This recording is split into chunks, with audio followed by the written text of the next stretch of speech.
Omnipotent Father of mercy and grace, Thou art welcome in this place. Holy Spirit, Thou art welcome. Holy Spirit, Thou art welcome in this place. Holy Spirit, Thou art welcome in this place. Omnipotent Father of mercy and grace, Thou art welcome in this place. Nikmatin Tuhan. Oh, rialah Bapa Syanaman. Nikmatin Tuhan, hadiratnya ada dalam ruangan. Sinaramu, kunamaramu, hadiratmu Tuhan. Oh Jesus,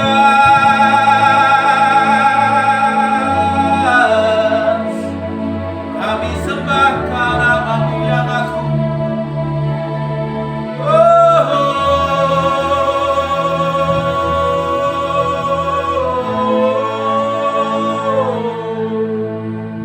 Hadirat Tuhan.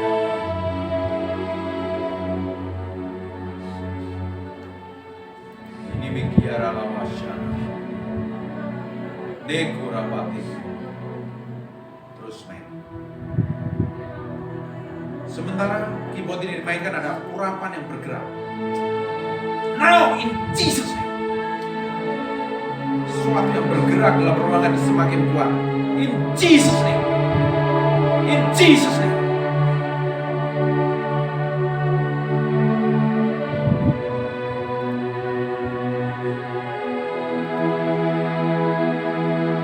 Oh Jesus. We love you, we love you, we love you. We love you.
hormati Engkau, kami hargai Engkau Tuhan.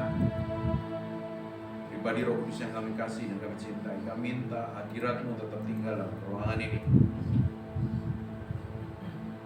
Menguasai kami dari ujung rambut sampai ke langit. Buat pribadi Yesus nyata kami. Dalam nama Yesus. Haleluya. Amin. Tetap mainnya. Lapor. Hari ini kita akan belajar sesuatu tentang pribadi Tuhan. Nikmatin Tuhan hari ini. Amin. Tuhan akan begitu real dan begitu berkuasa dalam diri kita ketika kita ini memberi hati kita ini kepada Dia.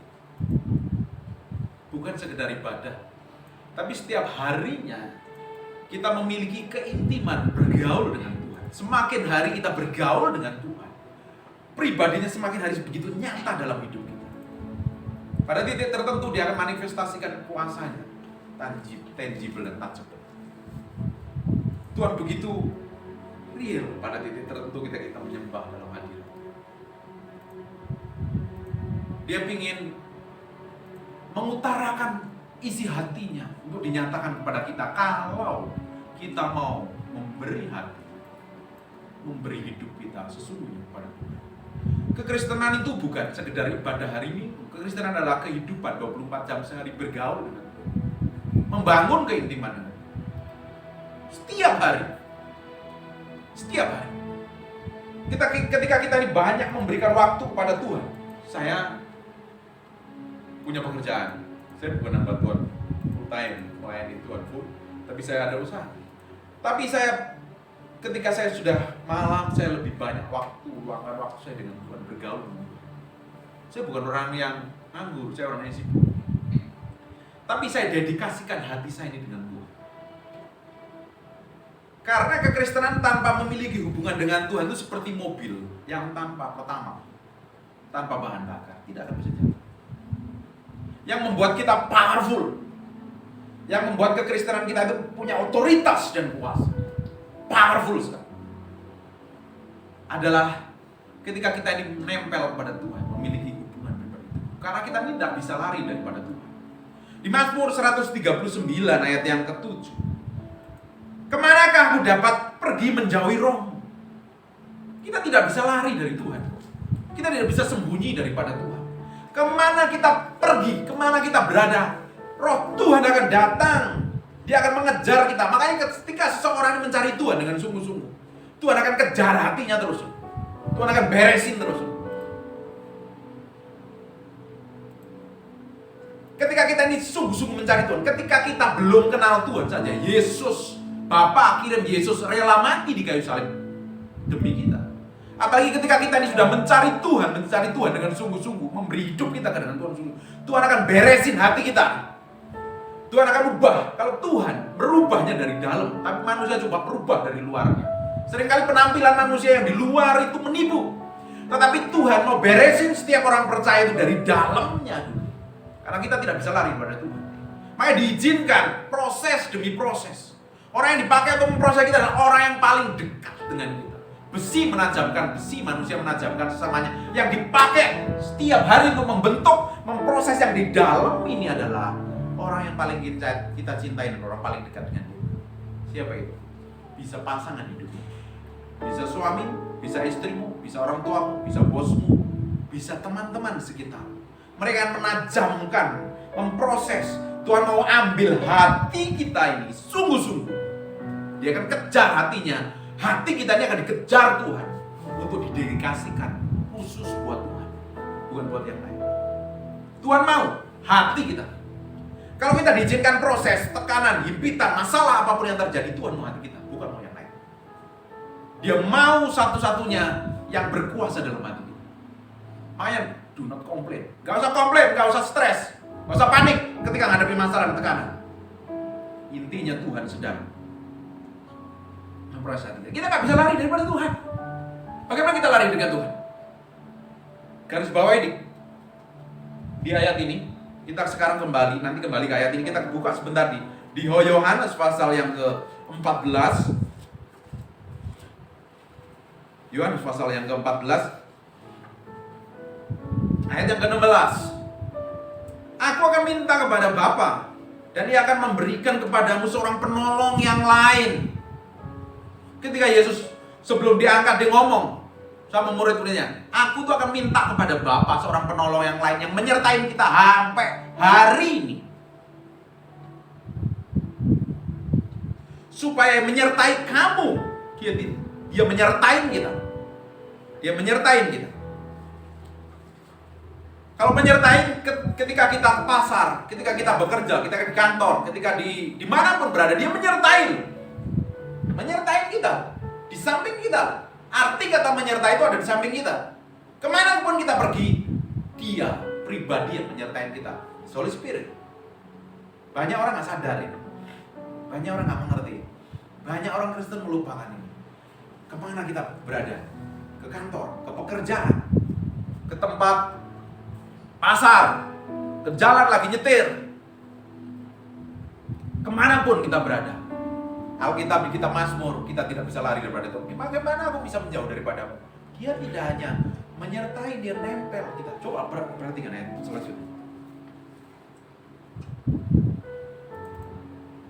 Menyertai kamu selama-lamanya, yaitu roh kebenaran. Dunia tidak dapat menerima dia, sebab dunia tidak melihat dia dan tidak mengenal dia. Tetapi kamu mengenal dia, sebab ia menyertai kamu dan akan diam di dalam kamu.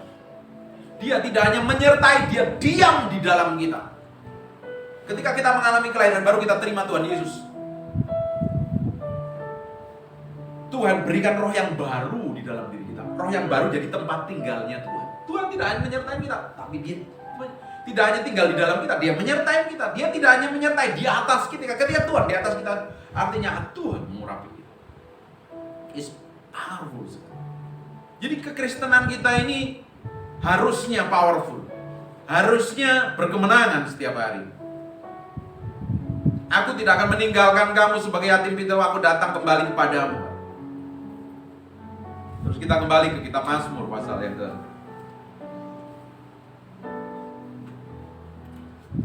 139. Harusnya orang Kristen mengalami kemenangan sekalipun di masa sulit. Tahun 2021 tidak akan menjadi tahun yang baik buat dunia. Kita akan melihat banyak hal, perkara-perkara yang lebih mengerikan nanti ke depannya. Saya tidak perlu buat, saya bukan nabi. Tapi akan ada banyak perkara-perkara yang unpredictable. Akan ada masa-masa susah, ada kematian-kematian yang unpredictable. Tetapi bagian kita adalah bergaul dengan Tuhan. Ketika kita ini bergaul dengan Tuhan, Tuhan akan proteksi. Kita Mazmur pasal yang 19, orang yang duduk diam dalam lindungan orang, dia akan merasa aman. Boleh ada mara bahaya, boleh ada penyakit sampar, boleh ada apapun juga, dia akan tetap tenang. Dia itu proteksi Tuhan. Jadi bagian kita adalah mengenal Tuhan hari ini dengan benar, memiliki pergaulan Tuhan dengan benar. Kekristenan itu bukan hanya ibadah. Kekristenan adalah bergaul dengan Tuhan, bergaul, mengenal pribadi Tuhan, memiliki keintiman dan kedalaman dengan Tuhan. Ketika seseorang memiliki kedalaman dengan Tuhan, hidupnya pasti akan diubah, pasti diubah. Bagaimana kita mengenal, memiliki kedalaman dengan Tuhan? Kita harus meluangkan waktu. Seperti bapak untuk mengenal istrinya atau istri mengenal bapak, harus memiliki keintiman, ngobrol bareng, cerita bareng, jalan bareng, kadang perlu dengerin, sekalipun kata-katanya sering bosankan. Betul loh. Kita mesti sering duduk dengan pasangan hidup kita, dengerin dia ngomong keluhannya apa. Bergaul. Bagaimana kita kenal pasangan hidup kita kalau kita tidak pernah ngobrol, cerita sebareng? Perkawinan hanya sekedar perkawinan tanpa hubungan pribadi, keintiman. Perkawinan yang kuat adalah dibangun karena memiliki keintiman, kedalaman satu antara pasangan perempuan dan pasangan laki-laki. Meluangkan waktu bersama, berjalan bersama, bercerita bersama, bercengkrama, ngobrol bareng. Kalau perkawinan hanya sekedar perkawinan, itu legal. Tapi kalau tidak memiliki hubungan, ujungnya akan terjadi perceraian, kekacauan dalam pernikahan tersebut. Untuk kita bisa mengenal pasangan hidup kita harus meluangkan waktu lebih banyak lagi. Ngobrol bareng, dengerin isi hatinya apa, curahannya apa. Kita ngerti kelemahannya apa nih, kekurangannya apa, kekuatannya apa. Akhirnya melengkapi, akhirnya perkawinan itu begitu powerful. Hadapi goncangan tetap kuat, hadapi godaan tetap kuat, tetap kokoh. Akhirnya perkawinan itu sampai abadi, sampai mau misal. Bagaimana kita bisa mengenal Tuhan kalau kita tidak memberikan waktu kita dengan Tuhan? Kita aja datang, kita berpikir, kita berdoa 5 menit, 10 menit, sudah mengenal Tuhan. Mana bisa? Apa seperti itu kekristenan? Dan kita berdoa, Tuhan berkati makananku, berkati bisnisku, berkati anakku, berkati usahaku, semuanya, anak cucu, nenek moyangku, semuanya berkatilah, mobil-mobilku berkati. Terus kita terus berharap kita mengenal pribadi Tuhan. Apakah kekristenan seperti itu? Kekristenan tidak seperti itu, tidak begitu murah.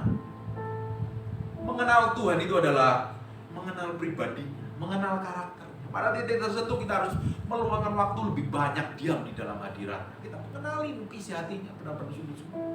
Jadi kita mau bergaul dengan Tuhan. Permainan musikmu akan menjamah orang. Nyanyianmu akan menyentuh banyak orang. Perkataanmu akan mengubahkan banyak orang. Bukan karena kita bergaul dengan Allah. Allah manifestasi bekerja begitu powerful melalui hidup. Harusnya kekristenan seperti itu. Kalau kekristenan sampai level itu powerful nggak? Saya percaya tempat ini akan dipenuhi orang-orang yang perlu dijamah. Bapak dan Ibu yang akan dipakai Tuhan. Bapak dan Ibu, kita semua akan dipakai Tuhan. Hidup kita akan memiliki otoritas yang powerful sekali. Tuhan tuh mau. Sebenarnya Tuhan tuh mau bercerita banyak, mengungkapkan isi hati yang banyak. Tuhan tuh mau memakai kita lebih lagi daripada sekedar kita ingin dipakai Tuhan. Saya ulang lagi. Tuhan lebih rindu kita itu mau dipakainya lebih.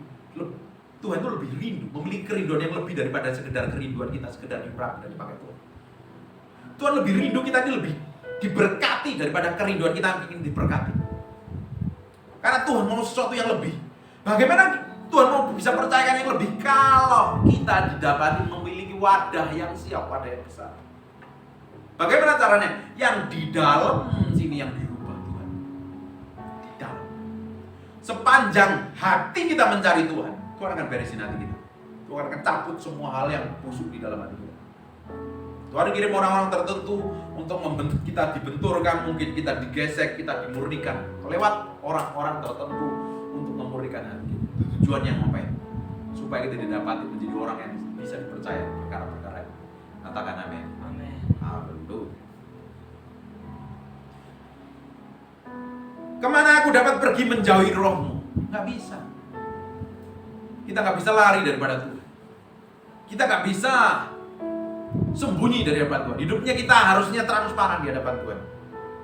Hidup kita harusnya transparan di hadapan Tuhan. Tidak ada yang tersembunyi lagi. Hidup kita seperti ikan ditaruh di akuarium. Kita bisa lihat kegerakannya. Saya suka ikan.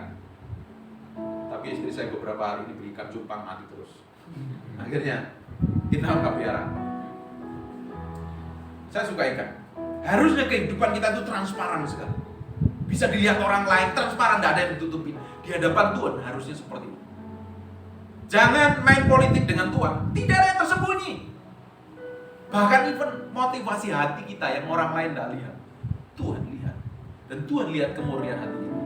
Kalau kita melakukan, kalau saya khotbah seperti ini, atau Bapak pimpin pujian, atau main musik, atau jadi jemaat, atau melakukan apa saja, yang Tuhan lihat itu kamu ngelakuin untuk apa? Tujuanmu apa? Yang dilihat itu adalah motivasi hati kita itu melakukan segala sesuatu untuk siapa sih sebenarnya? Untuk diri kita sendiri, untuk orang lain, untuk dilihat orang, untuk dapat keuntungan pribadi, atau hanya untuk menyenangkan hati Tuhan. Kalau efeknya, kalau tujuan utamanya adalah kita menyenangkan Tuhan, everything ditambahkan. Cari dahulu kerajaan Allah, semuanya yang ditambahkan padamu. Amin. Kemana aku dapat lari dari hadapan? Kita tak bisa lari dari Tuhan. Kita bisa, Bapak Ibu, beberapa kali, seringkali kita ini melakukan hal yang tidak sesuai dengan Tuhan mau. Dan ujungnya akan kepentok tembok. Dan akhirnya lari lagi daripada Tuhan. Akhirnya Tuhan tarik kembali. Beberapa kita seringkali ngelakuin keputusan-keputusan yang salah, yang Tuhan tidak berkenan dan ujungnya kita gagal. Dan waktu kita ketok tembok, kita harus lari lagi pada Tuhan. Saya sering ngalamin seperti itu. Seringkali kok saya ini ngalami gagal seperti ini. Waktu kita gagal, seringkali Tuhan akan tarik, deh kamu salah, kamu harus balik lagi pada tujuanku supaya kamu bisa menggenapi rencanaku. Karena Tuhan mau kita berjalan dalam tracknya loh. Kita nggak bisa keluar dari jalurnya Tuhan. Tuhan mau kita dibawa ke dalam tujuannya Tuhan. Jadi kita ini mau mencapai garis finish, menggenapi apa yang Tuhan mau harusnya. Tuhan mau seperti itu. Makanya kita tidak bisa lari pada Tuhan. Ketika kita lari pada Tuhan, pasti Tuhan akan kirim orang-orang tertentu. Tuhan akan pakai orang-orang tertentu untuk menyeret kita kembali ke dalam rencananya. Sekali kita berikan hati kita untuk Tuhan, Tuhan akan tarik terus untuk menggenapi rencana. Katakan amin. Jikalau aku mendaki ke langit, malu lari ke langit, bisa lari aja ke surga juga ketemu Tuhan. Engkau ada di sana. Tuhan ada di mana-mana. Yesus omnipresent.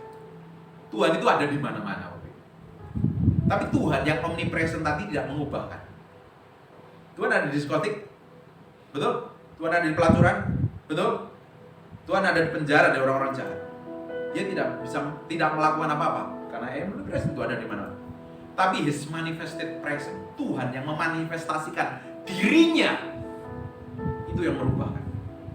Seperti Rasul Saulus, waktu jalan menuju Damsyik, ketemu Tuhan yang manifestasikan, dia jatuh, matanya nggak bisa melihat, dan diubah dari Saulus menjadi Rasul Paulus yang menulis Alkitab 3/4 Perjanjian Baru. Orang yang mengalami Tuhan, kenal Tuhan, bertemu dengan Tuhan, pasti diubahkan hidup. Pasti diubahkan hidup. Dibawa seperti apa yang Tuhan. Tuhan selalu beresin yang di dalam. Dalam ini Tuhan mau beresin. Manusia sukanya meremak yang di luar. Ya itu bagus kan. Emang harus supaya kelihatan dipandang baik. Tapi Tuhan mau yang di dalam berubah, yang di luar otomatis berubah. Amin. Kita perlu Tuhan yang manifestasi melalui hidup kita. Kalau Tuhan manifestasikan dirinya melalui hidup kita, kemana kita pergi, orang akan diubah dan orang akan dijamah. Amin. Jadi hidup kita bukan buat diri kita sendiri, hidup kita untuk Tuhan. Hidup kita harus menjadi kepanjangan tangan Tuhan. Orang dunia itu akan melihat Yesus melalui hidup kita. Mencerminkan siapa? Waktu menghadapi masalah, menghadapi tekanan, menghadapian, waktu bertengkar dengan pasangan hidupnya, waktu berselisih paham, waktu susah, waktu ditagih utang, waktu nggak punya duit. Orang akan melihat reaksinya seperti apa? Seperti Yesus atau seperti orang dunia? Amin. Haleluya. Hari ini kayaknya pas sekali. Tapi ini makanan yang segar.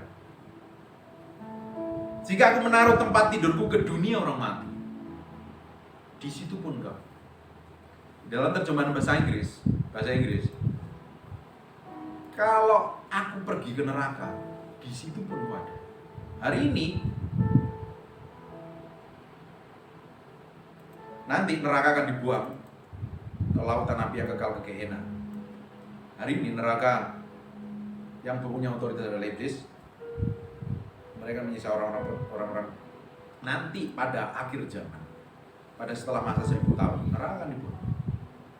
Dan di neraka pun Tuhan ada di sana. Bertanya, hari ini Tuhan ada di mana? Artinya kita tidak bisa bersembunyi dari Tuhan.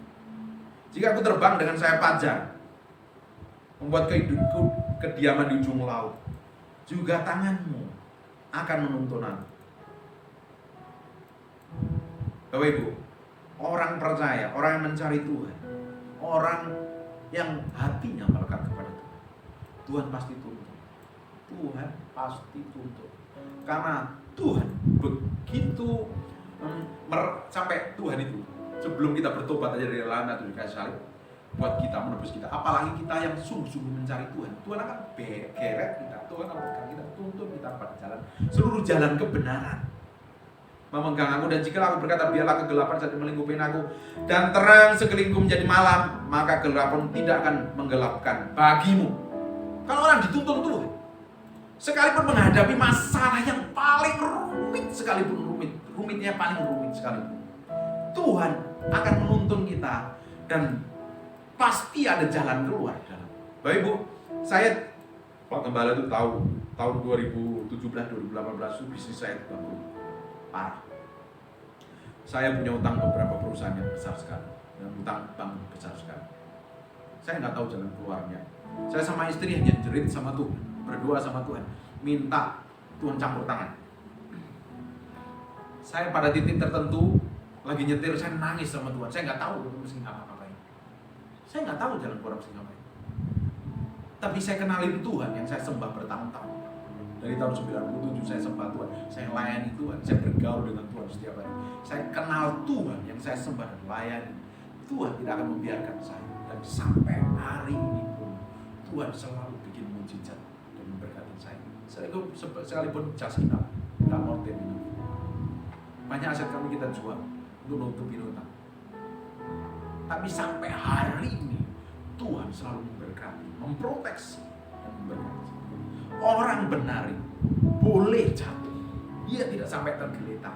Tuhan akan proteksi, Tuhan cukupin. Bayangin, kalau kita ngomong, cari dulu kerajaan Allah dan kebenarannya, maka semuanya ditambahkan kepadamu. Bukan dicari dulu makanan. Bukan makanan penting setiap hari kita kalau makan lemes kan, betul banget. Tetapi Tuhan nggak ngomong seperti itu. Tuhan cari dulu kebenaran, semuanya akan ditambah. Kalau burung pipit di udara, bunga bakung, semuanya dipelihara Tuhan. Apalagi kita menjadi orang-orang yang memiliki keintiman, kedekatan dengan bergaul dengan Tuhan. Tuhan akan proteksi, cukupin. Ini buktinya, bukti hidupnya ini ada. Pada titik tertentu saya jerit, nangis sama Tuhan.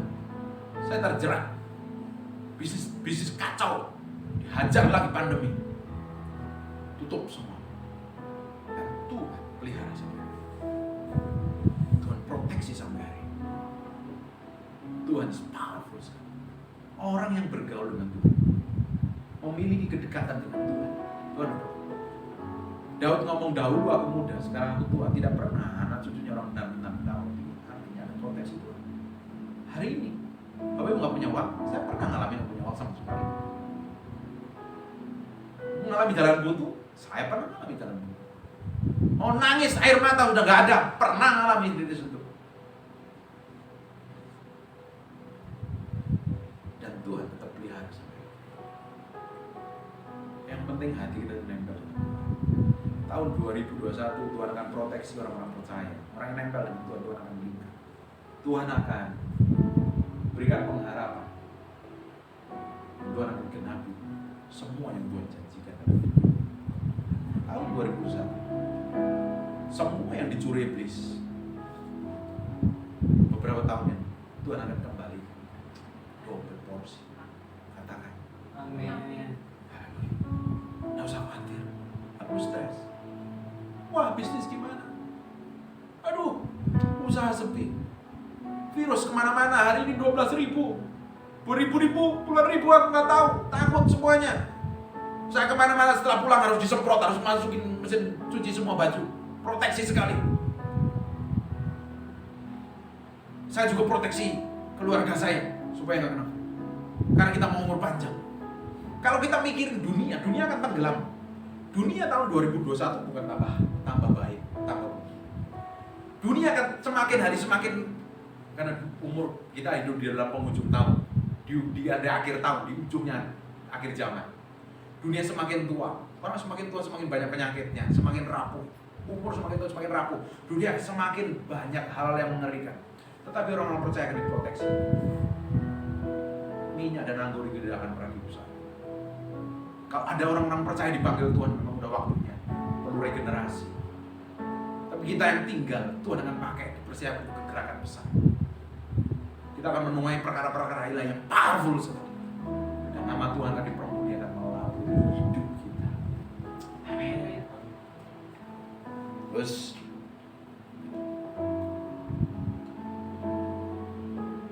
juga di sana tanganmu akan menuntun aku dan tangan kananmu akan memegang aku. Bayangin, kalau tangan Tuhan memegang, apa yang perlu kita khawatir? Kekhawatiran itu sebenarnya karena kita itu coba menganalisa, memikirkan hal yang belum terjadi dengan analisa kita sendiri. Harusnya kita nggak bisa seperti itu. Jadi harusnya kita itu menyelaraskan masa depan kita dengan janji Tuhan. Tapi kalau kita memikirkan masa depan dengan pola pikir kita, cara pandang kita sendiri, kita akan tanggung. Ujungnya kita khawatir. Kalau kita menyerahkan kekhawatiranmu pada Tuhan, dalam doa dan ucap syukur kata kita boleh serahkan pada Tuhan. Pak, Tuhan aku nggak ngerti apa-apa. Memang Tuhan izinkan kita nggak ngerti apa-apa. Tuhan kadang sekali, kitab Efesus atau Filipi bisa lupa, dijelaskan bahwa kita cukup melangkah sekali dan 1000 langkah selanjutnya kita dipegang Tuhan berjalan sama. Kenapa? Alkitab kita Mazmur jelaskan kan? Firman-Mu adalah pelita bagiku dan terang bagi jalanku. Dalam perjanjian lama belum ada lampu kayak ini, ada. Jadi pelitanya ditaruh dulu zaman perjanjian lama itu orang-orang perjanjian lama, orang-orang zaman dahulu kala itu sepatunya itu ada kayak lampu Aladin gitu, kayak sepatu Aladin gitu. Di ujungnya ada pelitanya. Jadi melangkahnya itu hanya bisa melihat hanya selangkah aja. Dan Tuhan tuh sering kali terangin kita hanya selangkah. Berikutnya kita nggak pernah tahu. Pernah ngalami seperti itu? Loh, aku besok nggak ngerti apa-apa. Bagaimana kan? Makanya perlu bergantung.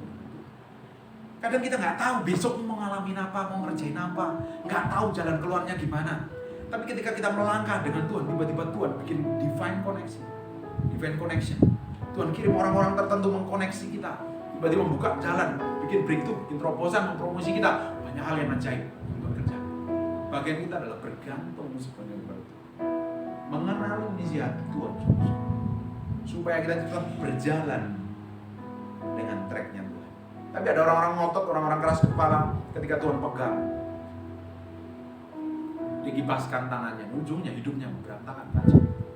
Selama hati kita ini mau dituntun Tuhan, mau dituntut Tuhan, mau diproses Tuhan, Tuhan pasti akan ubahkan yang di dalam tujuannya. Tuhan mau lakukan perkara-perkara yang ajaib besar. Amin.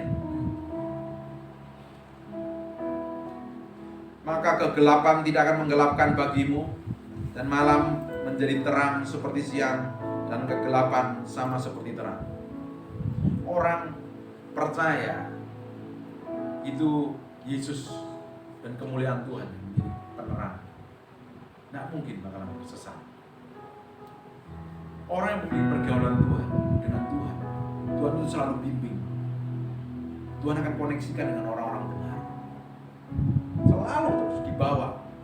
Karena perjalanan orang benar itu akan dibawa Tuhan dari kemuliaan satu kepada kemuliaan yang lain. From glory to glory, kata kitab Korintus. Kita berjalan dari terang kemuliaan satu pada terang kemuliaan yang lain. Dari iman yang satu pada iman yang lain. Dari urapan satu pada urapan yang lain. Sampai menjadi serupa, segambar dengan Yesus Kristus. Masalahnya ketika diproses, dibentuk tadi, dengan tujuan memurnikan hati kita itu gak enak. Dengan korbannya enak. Tapi ketika mengalami sendiri, itu gak gampang. Tapi ujungnya, di sana ada Tuhan sedang membukakan tangan dengan segala kelimpahan berkat kasih karunia dan kemurahan dengan kedahsyatan. Amin. Haleluya.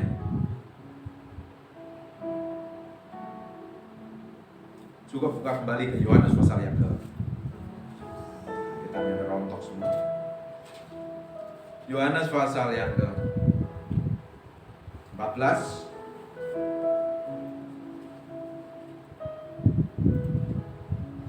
Karena kalau kita ini bilang mencintai Tuhan, mengasihi Tuhan, dan harusnya kita hidup sesuai dengan kebenaran firman Tuhan. Yohanes pasal yang ke-14 ayat yang ke-15. Jikalau kamu mengasihi aku,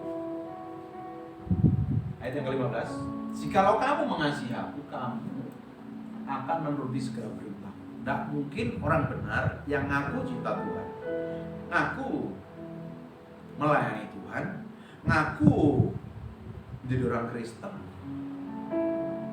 tanpa hidup sesuai dengan kebenaran firman Tuhan. Tidak mungkin kita ini mempunyai bilang cinta sama pasangan hidup kita, tapi kita main perempuan lain, pemain laki-laki lain. Bohong, cintanya palsu. Betul apa? Dan tidak mungkin karena kita ini begitu mencintai pasangan kita dan kita undang perempuan lain datang ke tempat tidur kita ajak tidur. Itu namanya jahat sekali. Cintanya palsu dengan pasangan. Kalau orang mencintai pasangannya, dia akan proteksi, dia akan cintai, dia hargai perasaan pasangannya. Kalau bisa kita berusaha memberikan yang terbaik buat pasangan. Betul nggak? Itu orang yang mencintai. Nggak mungkin orang mencintai ngomongnya kasar, nggak peduli seharian, bodoh amat, nggak mau tahu dengan pasangannya. Nggak mungkin. Cintanya palsu, cintanya bohong aja. Ada motivasi aja mungkin. Mungkin mau hartanya, dia mau mungkin warisannya, atau mungkin disuruh menikahnya dengan terpaksa, dijodohkan karena nggak ada rasa cinta. Orang yang mencintai pasangannya, dia akan menjagai pasangannya. Kalau bisa, waktu goreng kentang, goreng sosis, goreng udang, goreng di dapur, kalau bisa pasangan jangan boleh kena minyak supaya tidak lecet. Atau kalau jalan tersandung, jangan sampai terluka. Saya punya pengalaman ketika saya baru menikah beberapa bulan. Saya sama istri saya mau naik motor karena kita mau ke mall di Citraland. Dan konyol sekali. Ke mall Citraland tanpa tujuannya ngapain? Ikut undian biar dapat hadiah mobil. Hawa nafsu. Karena parkiran penuh sekali, kita nggak bawa mobil.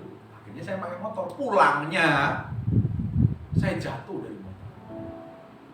Habis nih, lecet semua berdarah. Yang paling membuat saya hancur adalah ketika melihat istri saya bangun dari motor, lengannya lepas saya. Saya nangis, saya nggak tahan. Saya pikir, ayo nih kita pulang. Ternyata saya udah berdarah, nggak bisa. Saya nggak tahan sakit. Akhirnya kita masuk rumah sakit 3 hari. Dalam hampir 3 bulan pemulihan lengan istri saya. Dan ketika di rumah sakit, saya melihat istri saya terbaring. Dia udah tidur, saya nggak bisa tidur. Saya ngelihat dia, saya sedih. Karena saya begitu mencintai pasangan itu. Saya mengasihi dia. Saya nggak mau melukai. Sampai hari ini saya begitu mencintai. Hampir setiap hari saya bilang sama pasangan hidup saya, "Honey, I love you. Kamu hari ini kelihatan tambah cantik sekali." Bisa tanya istri saya. Karena saya jaga hatinya. Meskipun saya belum sempurna, saya banyak kekurangan kelemahan. Saya berusaha mencintai pasangan hidup saya begitu rupa.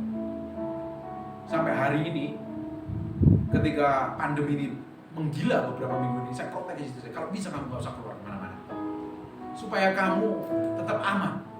Karena kamu itu seperti tangan saya dan saya seperti kaki kamu.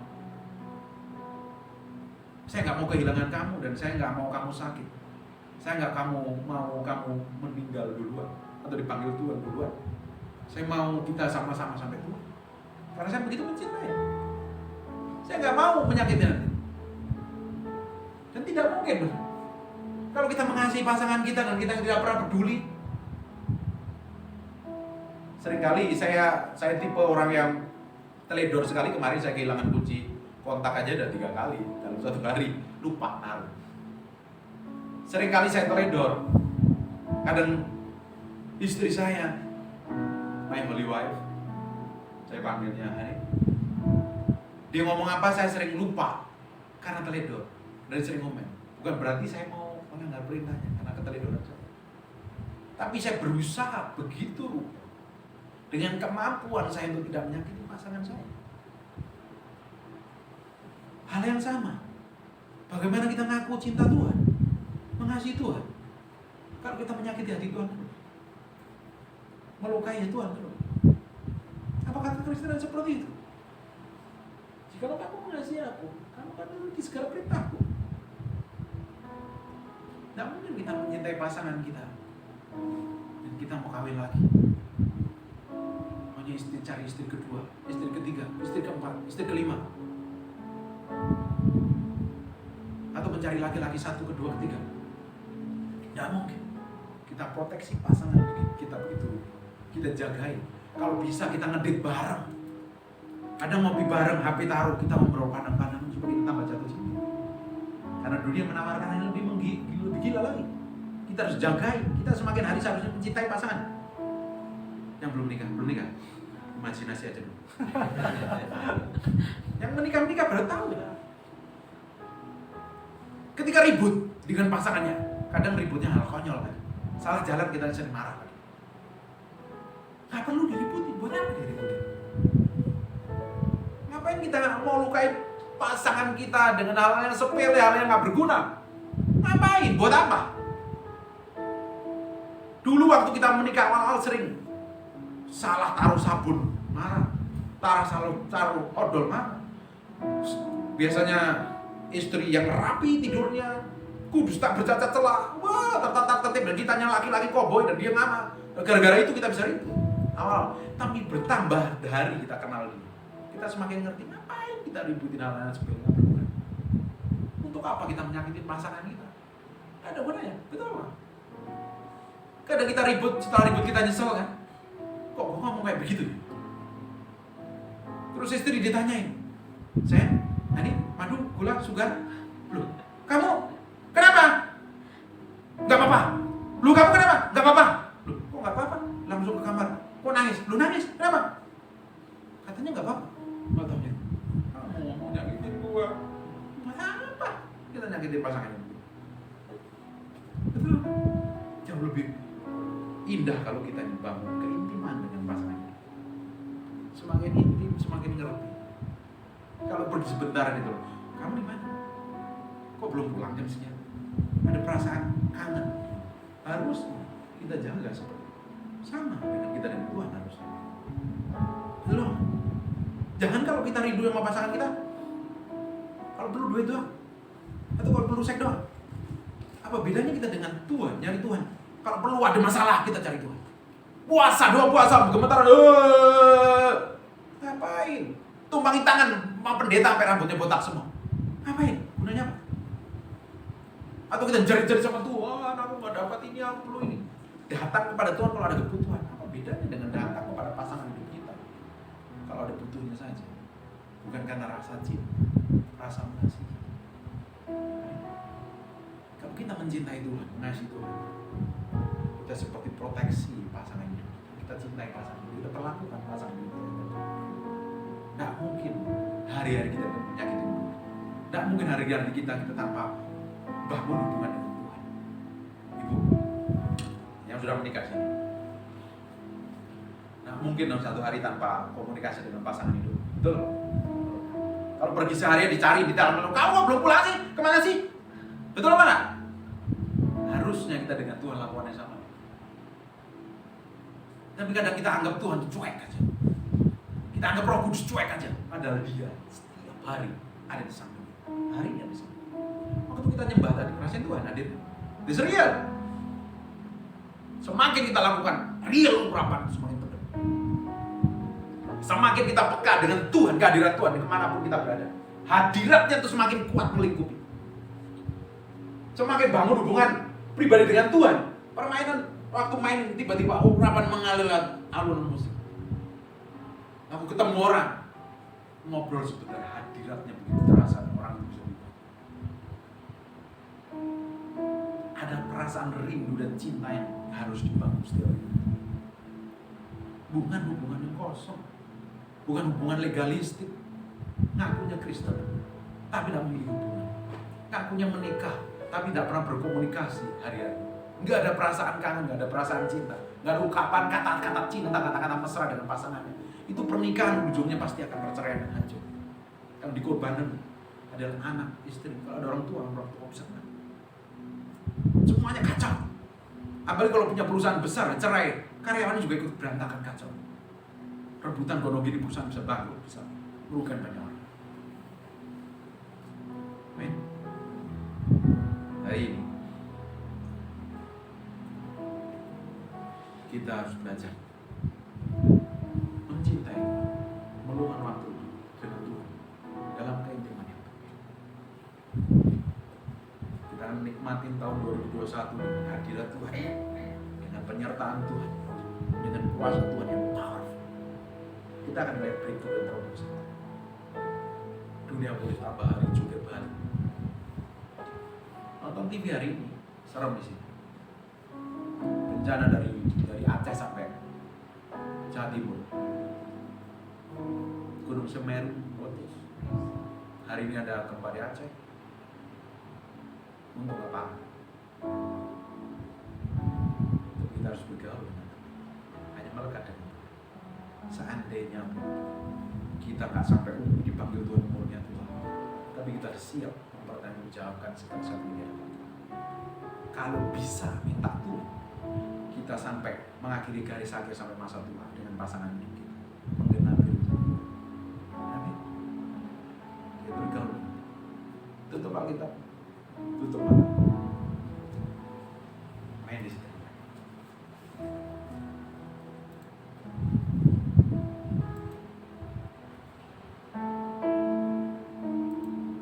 Di situ.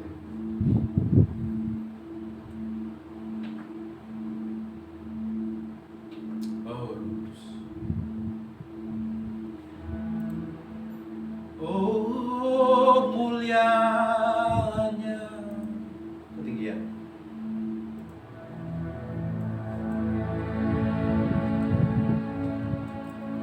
Oh, mulianya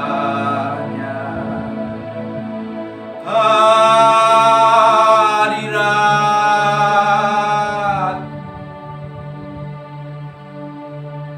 Abi bait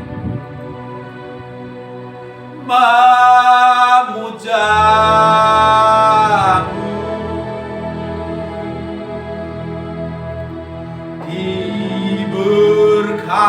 diberkati Kau Tuhan dengan pujian kami dalam